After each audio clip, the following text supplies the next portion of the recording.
Ini sekilas tentang apa itu ajaran Buddha yang ditulis oleh Dr. Alexander Belzin dan Matt Linden, ya, tentang ranah ajaran Buddha. Nah, di situ dia tercantum bahwa Dalai Lama ke-14, ya, itu membaginya menjadi 3. Pertama ada sains Buddha, yaitu tentang cita. Bagaimana pencerapan, ya, pemikiran dan perasaan bekerja dan dari sudut pandang, ya, pengalaman subjektif. Yang kedua, filsafat Buddha. Buddha pekerti dan nalar dan pemahaman Buddha tentang kenyataan. Dan yang ketiga, agama Buddha. Kepercayaan pada kehidupan masa lalu, masa depan, karma, ibadah, dan doa istilahnya. Nah, kalau yang poin pertama misalnya tentang sains, itu dia berkaitan erat sekali, ya. Nah, untuk melengkapi lah istilahnya, Buddhisme ini melengkapi ilmu syaraf modern yang menyediakan misalnya peta luas tentang berbagai fungsi kognitif, sains, ya, pengetahuan, ya, cita yang meliputi pencerapan panca indera, daya pemusatan perhatian, kehati-hatian, ingatan, serta istilahnya pemusatan perhatian kehati-hatian dan ingatan, serta perasaan positif negatif, ya, dengan merambah jalan rintis syaraf yang positif tidak dapat meningkatkan kemampuan cita yang bermanfaat itu, ya. Jadi pemikiran Buddha lebih bergantung pada penyelidikan, eksperimen, ya, observasi lah istilahnya, penyelidikan lah, dibanding kepercayaan. Jadi temuan-temuan ilmiah sangat berguna bagi pemikiran Buddha atau istilahnya Buddhism. Ini pandangan Dalai Lama ke-14.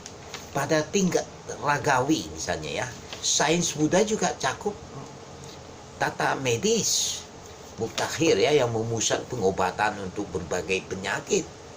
Pada unsur eksternal, sains Buddha menyajikan uraian rinci tentang zat dan tenaga dan banyak kesamaan pada fisika kuantum. Nah, ini juga membahas asal-usul lah istilahnya tentang kelangsungan hidup, akhir alam semesta, menegaskan arus alam semesta sebelum ini, ya, tanpa ada awalnya.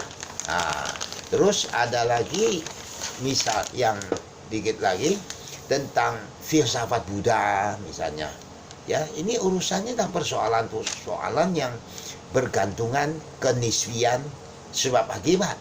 Filsafat Buddha juga menyajikan tata nalar yang rinci yang membantu kita untuk memahami pencitraan cita yang keliru, ya. Nah, budi pekerti Buddha didasarkan pada pembedaan antara apa yang bermanfaat dan apa yang berbahaya, baik itu buat diri maupun orang lain. Maka itu Dalai Lama buat statement, terlepas apakah kita penganut agama atau agnostik, apakah kita percaya pada Tuhan atau karma, setiap orang dapat mengajar budi pekerti kesusilaan. Nah, kalau beragama kelakuannya, ini komentar Dalai Lama, ya. Ini memerlukan penghargaan pengembangan nilai dasar kemanusiaan, ya, human rights itu yang berupa kebajikan, kejujuran, kemurahan hati, dan kesabaran sambil berusaha keras. Mungkin, ya, berusaha keras mungkin untuk tidak merugikan orang lain, ya. Kalau dari aspek keagamaannya, agama Buddha itu berurusannya pokok seperti karma, kehidupan masa lalu, masa depan, kelahiran kembali, kebebasan dari kelahiran kembali, dan pencapaian pencerahan. Ini meliputi laku-laku seperti nyanyian, meditasi, doa, ya tata cara kayak tradisi praktek-praktek, ya tidak ada, ya tidak ada kitab suci tunggal, ingat dalam ajaran Buddha, ya seperti Injil Buddha, karena tiap aliran memiliki naskahnya sendiri. Pada ajarannya asli banyak naskah dari Tibet, ya ditemukan dalam naskah asli.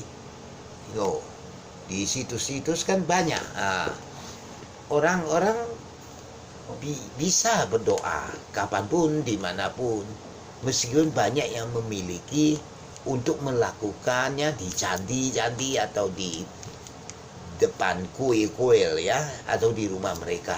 Tapi yang perlu di-underline dan digarisin, bila perlu distabiloin, tujuan doa ini bukan untuk terkabul harapan-harapannya. Istilah Jomi itu curhat, tetapi untuk membangunkan kekuatan batin, kebijaksanaan welas asih kita. Itulah entry point, passwordnya doa.